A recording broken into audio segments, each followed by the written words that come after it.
Good evening. Welcome to the Revere School Committee of the Whole. Today is Tuesday, February 28th, 2023. Time is 5:04 p.m. Please stand to salute the flag. I pledge allegiance to the flag of the United States of America and to the republic for which it stands, one nation, under God, indivisible, with liberty and justice for all. Okay, first agenda item is the consent calendar. Approval of the minutes. So moved, Madam Chair. Second. Okay, we don't need a roll call for that. No, we don't, because it'll be in the regular. That's right. Okay, warrants are attached. Any questions regarding the warrants? Mr. Ferranti? Thanks, Ms. Bradley. Yeah, it's not here, he's on vacation today, Okay. so I'll do the best I can. All right. Yeah, I emailed them about the 2.5 because I was on. Yeah. All right, on page 3, number 116, Ocas Company, Inc., 16387, interactive board installation. What page did you say that was? Page 3, number 116. Page 3? Oh, 116, okay. Gotcha, okay. So these are the new interactive boards like this one that we have on the wall here, that we are in the process of replacing any smart boards that need to be updated with these boards, which function both as a smart board and as a projector. So ultimately, it will reduce classroom supply costs because we won't have to have the separate projector units in order for teachers to project lessons and materials. Thank you. Do any of the other members have questions on the warrants? Ms. Ty? It's actually not a question, and it's not the first time I've made this observation, but I think of how sad it is that we have so many homeless children that we are transporting. It just tells us and everyone that we need housing for people. And I understand the reason behind it, that we pay for to send a child, if a child becomes homeless in Cambridge and stays in a house in Revere, and we send them back to Cambridge. I understand that because in some things, that classroom that that child is in is the only steady thing in that child's life, and try to make it as painless as possible. But it is such a shame for us as a society to have so many children who are either underhoused or unhoused. And I'd just like to say that I wish we could do something about it. Thank you.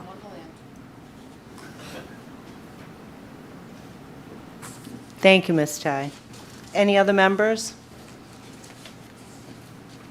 Okay, next agenda item under the consent calendar is financial reports. There are none.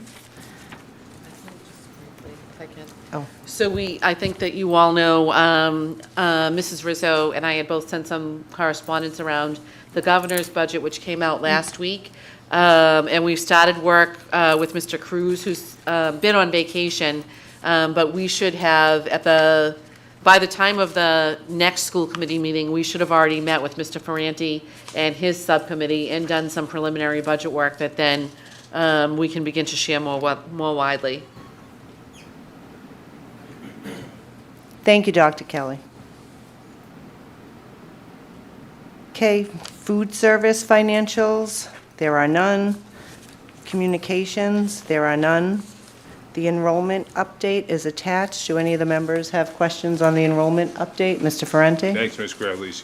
Dr. Kelly, at the first of the year, do we know what the total number of enrollment was? On January 1st? No, as of September, when we started school. Oh, actually, That's yeah, weird. I see what you're saying. I have the older reports here. Let me just see.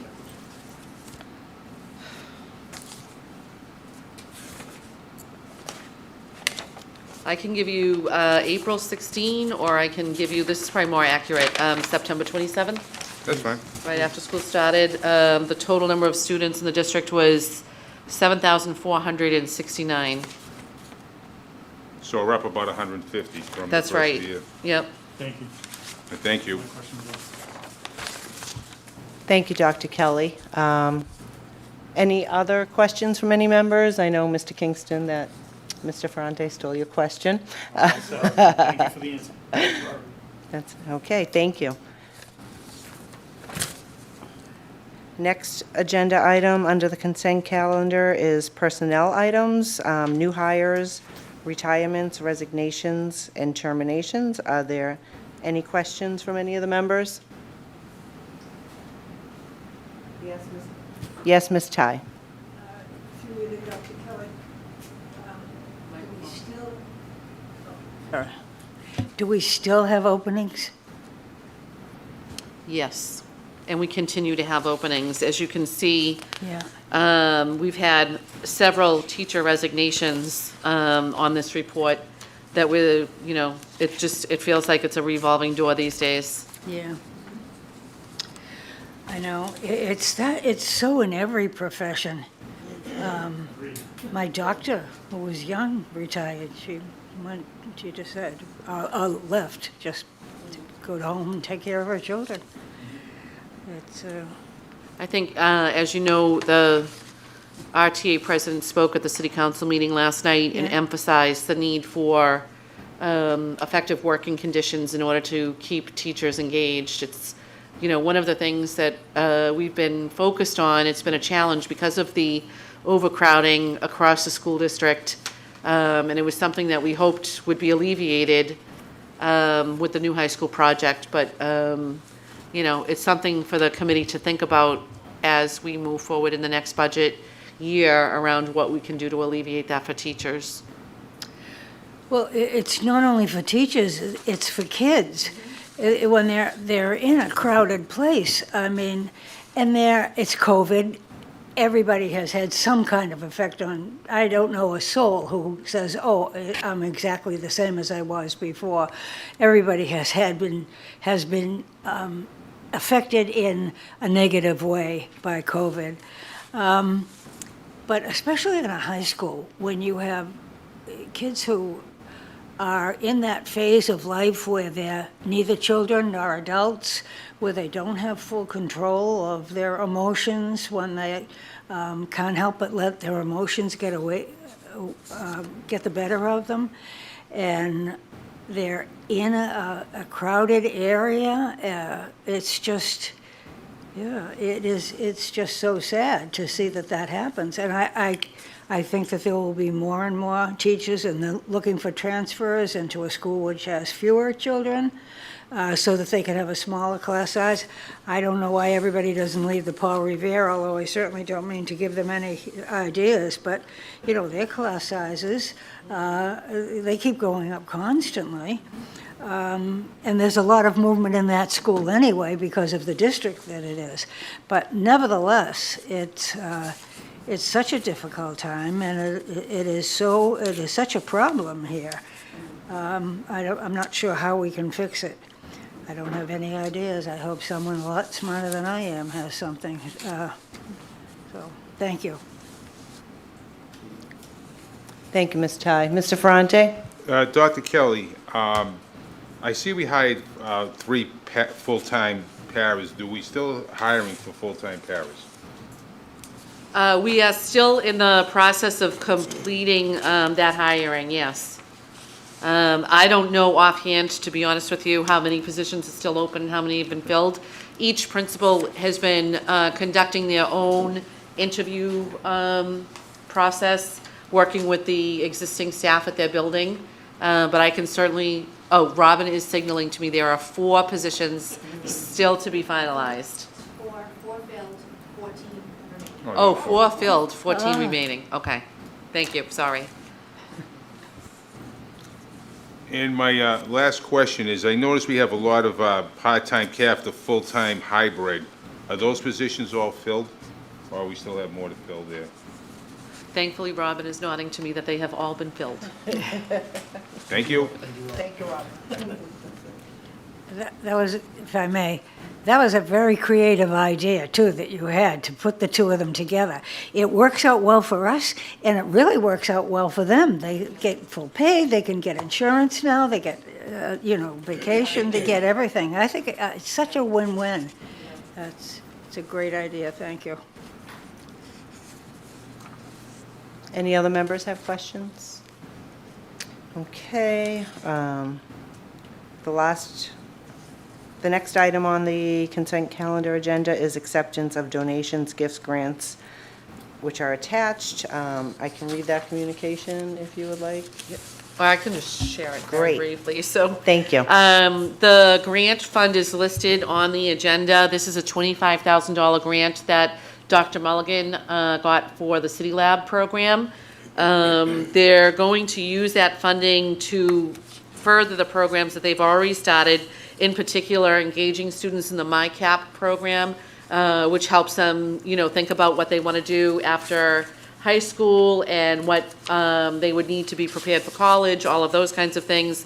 It's also going to fund some partnerships, apprenticeship programs that the kids are engaged in, and the biotech and SEL programs the kids are working on. I know that Dr. Mulligan has consulted the Jobs for the Future report, and all of this $25,000, which really isn't that much when you think about it, is going to be allocated for making those connections between City Lab and higher education and the workforce for the kids. Great. Thank you, Dr. Kelly. The last item on the consent calendar is school field trips, which there are none. The consent calendar will be voted on during the regular meeting. Next agenda item number 2 is class attendance program. So we Dr. Kelly? believe that that is going to be on tomorrow's agenda, and that's part of the discussion around the high school. So Okay, good. we could table that until tomorrow. Okay, do we need a motion to table that? I don't know how that works. So moved, Madam Chair. Okay. She said. Next agenda item is protecting scholastic sports officials. If I may, Madam Chair. We have talked about this. There was a horrendous occurrence somewhere down on the South Shore in which an athlete, not a participant, although I think some of the other participants in the auditorium or arena, wherever they were, attacked one of the officials. And I sent out this Sandwich Public Schools letter because they sent it to the Mass Association of School Committees. And I know that Mrs. Rizzo had discussed it at some point with me and I think other members of this committee. And there is absolutely no protection at all for sports people. Now, I think we all realize that sports and other outside activities are an extension of the students' learning experience, and in some cases, an enormously important, excellent part of that learning experience. So I think, anyway, that we need to have something that will address, assault and battery on public employees. And the Sandwich people, the public schools, school committee, sent out this letter. As you read down to the third paragraph, they quoted what we are now. Whoever commits an assault and battery upon any public employee, when such person is engaged in the performance of his or her or their duties at the time of such assault and battery, shall be punished by imprisonment of not less than 90 days nor more than 2.5 years in the House of Correction, or by a fine of not less than $500 or more than $5,000. Now, that is in effect right now. That seems to me to be quite a deterrent to having anyone do anything. I appreciate input from the lawyer here. And So, but what we would have to do would be to include, because these school activities are the other half of education, are an extension of the classroom, that we need to be able to add them to the current language. And therefore, we would have to send a letter to our representative and senator and ask for their support that we do protect people who are there. So the referees, the umpires will be, at least have something to protect them. Now, this is not a common occurrence. I don't see this happening commonly, and I don't ever remember having it happen in Revere. But these are also times where, as I was talking earlier about, that children are not fully in control of their emotions ever, but under COVID, stresses are much, much more than they have been before. So, I don't know if anybody has any other questions. I'm not an expert at all on this, but. Ms. Milbury Ellis? So just to add on that, I would totally support you in this, Ms. Ty. I think that in today's age where we're constantly talking about shortages in every profession, including in this area, I Yes. think to offer this type of protection is not only an incentive, but I think it would, it's food for thought, right? So when these officials are making a decision of which communities they're gonna participate in, this is definitely something I think that would gear them towards feeling that they have that protection that maybe, that would influence their decision. So I don't see any downside to supporting a bill like this or writing to our representatives and pushing this. Yeah. Well, Mr. Kingston? There is definitely a shortage of officials. In the GBL this year, basketball was played on Thursday nights instead of the traditional Friday, and there was 2 football games that were played on Thursday night instead of Friday, the usual tradition, because that way officials could work both Thursday and Friday. So the shortage is very real, and it's really a problem. They talk about maybe having 1 official for baseball in the spring if they can't. Usually there's 2.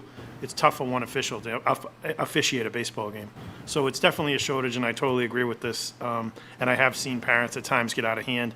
I think we've handled it well here, having resource officers and other people involved, but it's a definite problem, and I totally agree with you. Thank you. Thank you, Mr. Kingston. so, I'm going to take this off the consent calendar, over to the regular calendar for Oh, I don't think it's on the I thought I had, It's on the consent calendar, but we can request it. Hmm? yeah, I think that is where it should go, I think.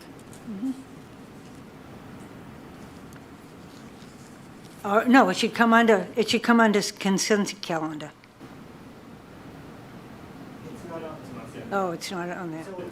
Yeah, okay, under new business. Mhm.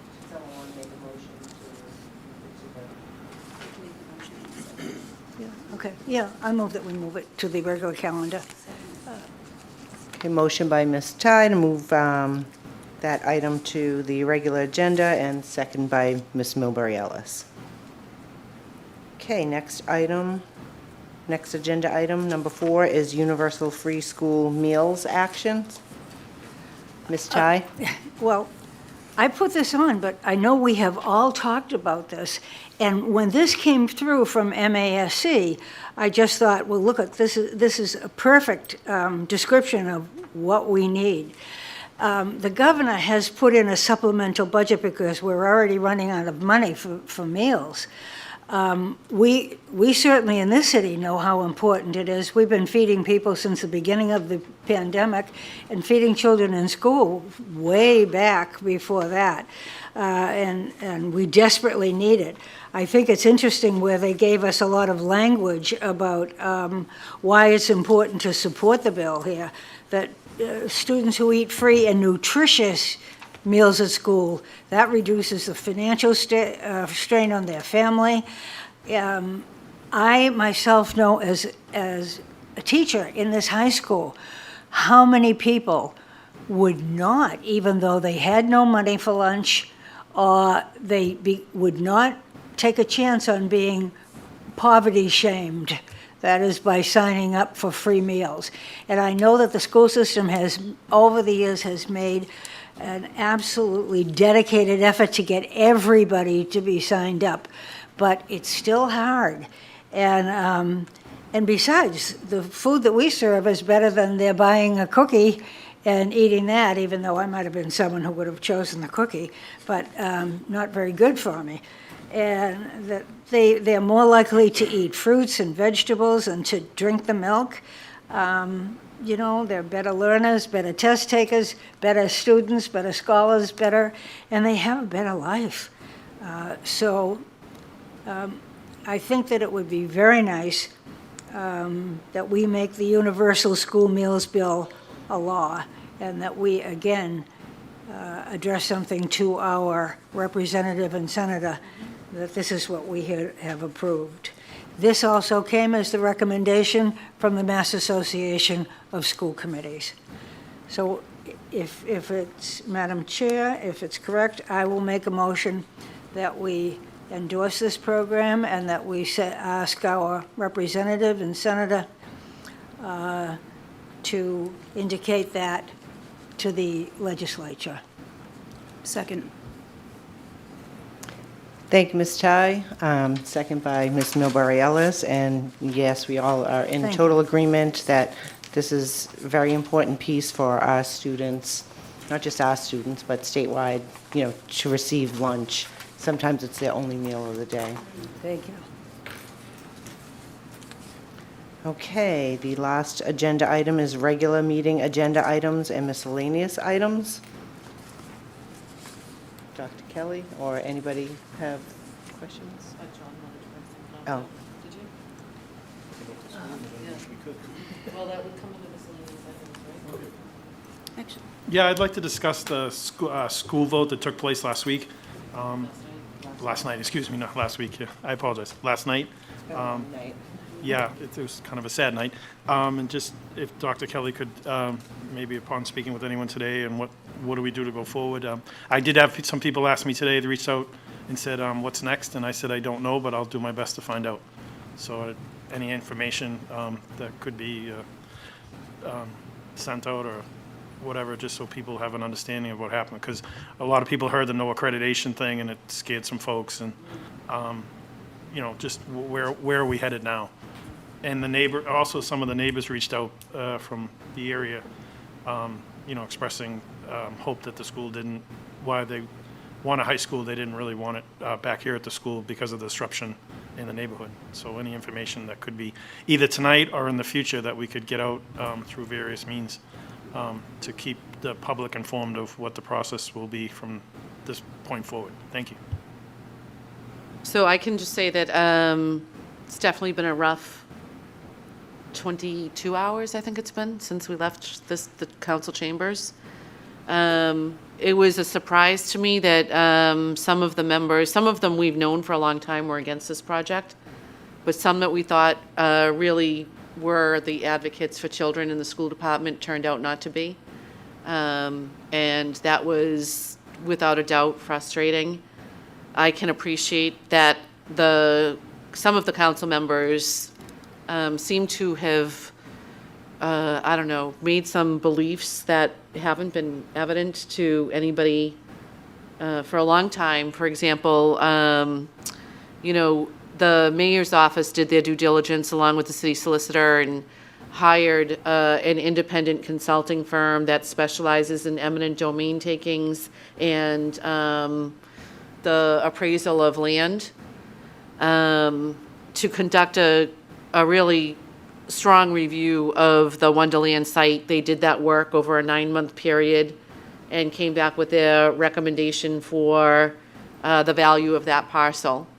We all know, as the city council does, that that parcel has sat vacant for well over a decade. Yet some city councilors took the position last night that there might be some unrealized revenue from that site. I don't know where their information is coming from. Some of them have mentioned an article in the paper that was from the lawyer that quoted the lawyer of the previous owner of the land. I say previous because currently the city of Revere is the owner. They took that land by eminent domain.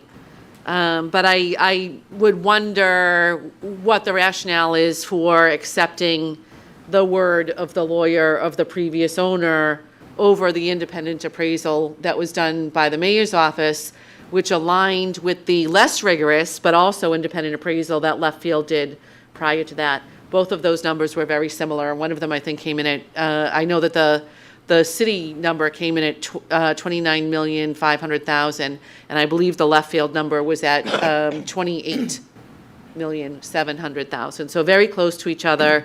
I will acknowledge that the work that the city had done was far more rigorous. We had members of the city council who have worked in this building and understand the limitations here and understand, especially for our more unique programs like the Fine Arts program that we're trying to accelerate. We hired a finance director, as you all know. You funded that. We have the first musical in 30 years set to take the stage next month. We're really trying to focus on the fine arts and make sure that our students have a facility that honors that work. This one doesn't. I don't know. It's very sad. I am in the process of trying to process my own feelings about all of this and see a path forward for the school district. I've been sharing with the city council the concerns and the major needs of the district for years now. The first time I went before them and asked them to support a submission to the MSBA for a new high school was in 2016. 2016. That's 7 years ago. For 7 years, I have been in front of the city council talking about the needs of the school district, both at budget time, when we asked them to approve our budgets, but also every time I gave them an update on the process of where we were with MSBA. And for 7 years, I have articulated the concern that building on the existing school site does not solve the problems of the school district. It does not solve the overcrowding at the elementary level, and it does not solve the overcrowding at the middle school level. I think that the idea that we can come back and build a high school here on the existing site and then tear down this building to replace the parks that will be used to build the building means that the current city council, those people who are currently elected to serve the citizens of Revere, are putting the city in a very dangerous position where immediately after completion of that project, which would be about 7 years from now, they would need to be looking for land where they could build a new elementary/middle school. That'll be long after my tenure in the schools. But it will be a reality for the citizens of this community and the people that they pretend to serve, that new school will need to be built. We know from this process that there's no other land in the city to build on. So I just wonder where they feel they're going to find that land, because the only path I see is a whole new round of eminent domain, which they had promised recently and actually made us promise we wouldn't pursue. Months ago, when we talked about whether or not it was a viable option to build on the existing high school site, the city council were the ones who said no eminent domain. We're in a different place today. And honestly, I don't know how they got there. It's without a doubt frustrating on a number of levels. And for me, the fact that a former teacher, a former school committee member, and a former mayor of this city, all of whom I thought would be advocates for the school department, have decided that they're not. So I did meet with the mayor and the owner's project manager and our consultant, Joe Lewin, who volunteers his time and has been invaluable to us today to talk about, is there any path forward? The first thing we have to do is talk to the MSBA. We let them know to take Revere off of their agenda for tomorrow's meeting. that the city council didn't support moving the project forward. And we're going to ask them if we could take a beat and maybe take some time, have a minute, and see if there's some way that we can figure out a path forward. The mayor and I talked today about the idea of building a building back on this site not being ideal, not serving the needs of students, not serving the community, not fulfilling what 200 members of this community said they wanted to see in a new high school, not fulfilling the financial burden that the city council is charged with when they know that they're going to have to take by eminent domain other buildings and fund the building of yet another school as soon as this project is done, if they build on this site. Knowing all of the negatives that are associated with that, having a new high school later rather than sooner and at a more expensive price and with less ultimate problem solving is better than nothing at all. Having a high school on this site, as problematic as that is, will allow us to maintain accreditation. That will allow our kids to continue their college application process with success. I won't say that education in the city of Revere will be of a high quality. Building on this site is a tiered process that would require first construction on the fields and then the demolition of this building so that new fields could be installed. That is roughly a 6-year process. We are a year in arrears because we would have to start schematic design all over again. The $2 million that was just spent on the schematic design process that was approved by the city council, when they said that we should go to Wonderland, when they said they would do the eminent domain, when they said that's where we should build the high school, that $2 million is flushed down the toilet. But again, I'll say that building on this site is better than the alternative of not building a high school at all.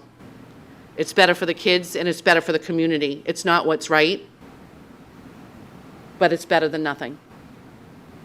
So we are going to continue to talk to MSBA and see if there's anything that the city council will commit to. They've said repeatedly for months now, everybody wants a new high school. We want a new high school. We all want a new high school. I think that every one of them has said that, including the 6 members who voted against it last night, or I should say the 5 members who voted against it and the 1 member who voted present. They've all said that this is an important thing, and so we'll see. They're looking at a project now that's going to be more expensive and less fulfilling. So we'll see if they really want to have a new high school or not. As soon as we can get some approval from MSBA, we'll go back to the city council and see what their assurances are. And that's where we are.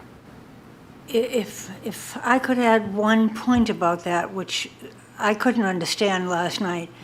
If they were not even voting on any money.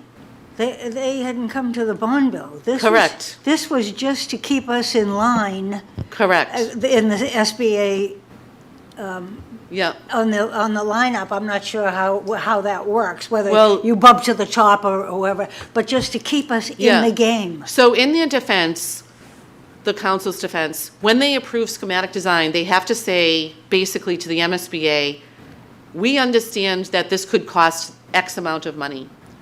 And in this case, it's the $470 million, which is the current price tag of the total high school. They also understand that their portion of that is much less. In this case, to build at Wonderland, their portion, the city's portion, would be the $289 million, which Rich Viscay has showed the city can afford to pay and had a detailed presentation to show how over the long term, especially with the other development that's happening in the city of Revere, the city would be well positioned to support the cost of that project. They were not actually promising to do that money because before we can actually figure out what the number is, we have to design the building.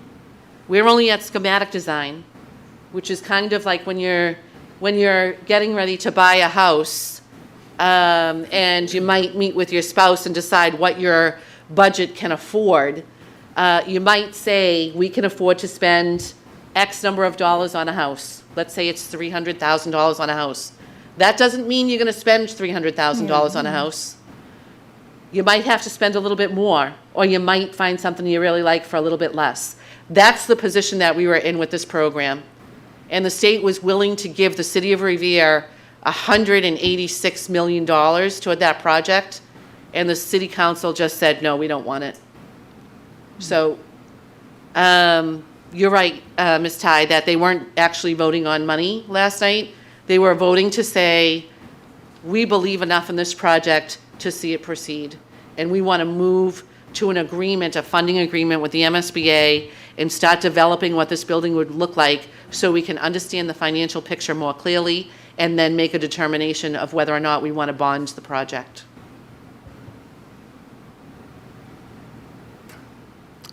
Just to add, as another SBA, I think it's early in my time on the school committee,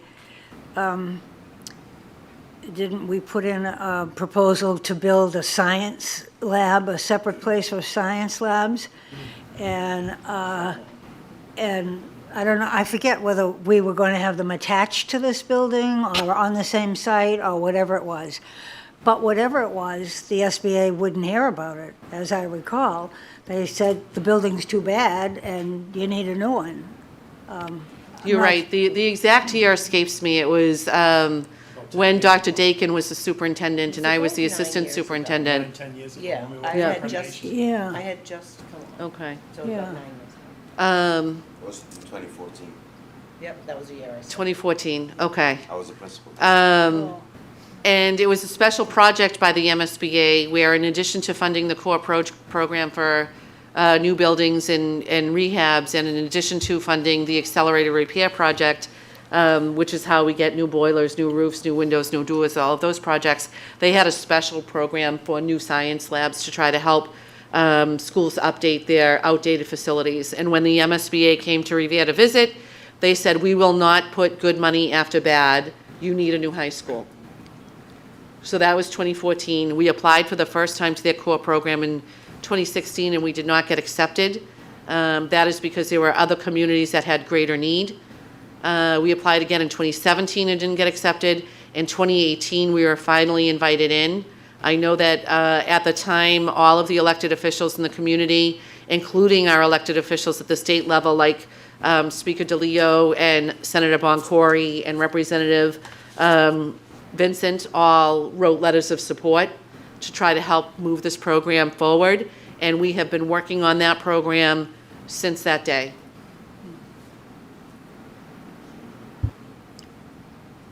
Mr. Ferrante? Thank you, Ms. Gravellisi. Dr. Kelly, I just have one question.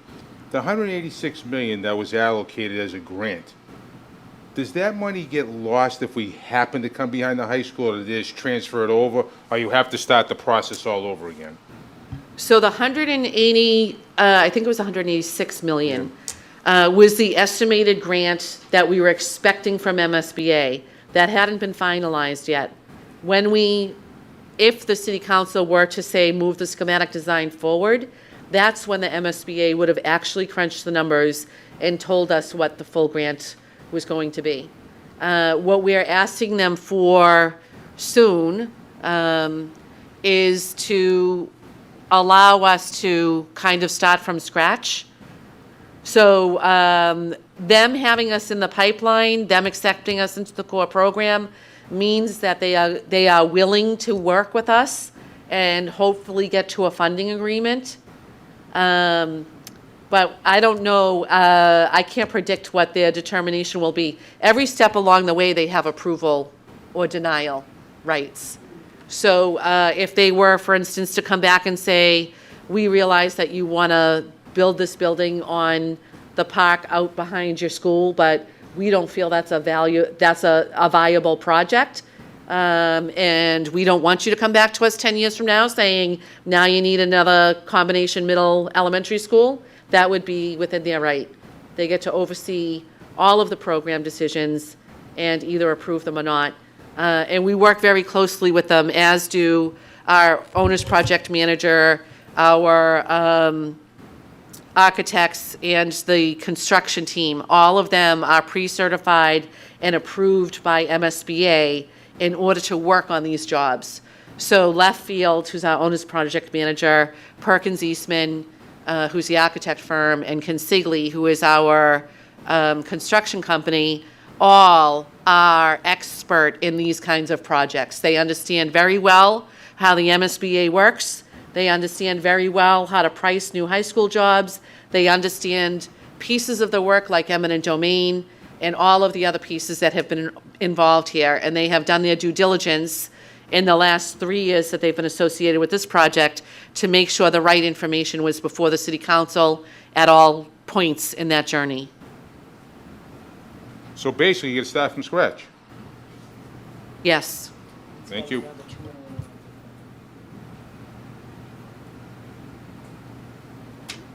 Thank you, Dr. Kelly. Do any other members have any questions? Okay, so do we have a motion to adjourn? I think. Oh, Ms. Ty? I think everybody, the burden has been on Dr. Kelly. I think everybody feels that deep sorrow that there's been a death in the family. And to know that it's people who really understand what it's like to be here, to listen to the, president of the Revere Teachers Association and do that. I remember when they refused it the last time before they built this. The teachers, wore black armbands for a long, long time. Maybe black armbands are something we can think about now, too. It's just that it's so hard to get your mind and your heart and soul around this kind of defeat. It feels, it's so general, but it feels so personal. Well, I know, And you certainly have taken the burden. yeah, I don't want to give I don't own the credit. I feel like we had dozens of focus groups. We had dozens of several community meetings. We had Yeah. teacher teams that worked on the educational plan that went into this. All of those things had to be approved. The educational plan had to be approved by the Department of Education. Yeah. Teachers spent a year working on that, Yeah, Yeah. yeah. It's not just me. It's a lot of people who put really hundreds and hundreds and hundreds of hours into this, whose work is just being dismissed. Yeah, yeah. Yeah, all of the meetings in which we sat and said, what will the vision be? What's your vision of the new high school? What do you want it? And I remember sitting with a group of people, and I was so surprised at how many people had different ideas about it. And it led to so much discussion, Yeah. really positive discussion, and enthusiasm and joy. Yeah, Joy that we and were- hope. Yeah, yeah. And I think that there were some people who, some elected officials who didn't bother to attend any of those meetings and really made a decision last night with no understanding, despite our attempts to explain it to them, Yeah. with no understanding of the work that went into this process. Yeah. A lot of assumptions, No, quite a bit of hubris. yeah. I do remember that first focus group, Ms. Ty, that we had. It was January of 2020 that we had in the school library, and it was Yes. packed with over 100 people, different community Jammed. members, teachers. Yeah. Yes, there was a Some lot high of it. school kids? Yes, there was a lot of excitement in the room at that Over time. 3 years ago. Yep, right before COVID. Yeah. And then, we switched and went to Zoom and continued our meetings and focus meetings and breaking off into separate groups during the community meetings. So it was a lot of work. Interior design committees, exterior design committees. Yes. Any other members have any questions or comments? Okay. Do we have a motion to adjourn? I'll make the motion. Second. Meeting adjourned. Good job. You can come in the hut seat.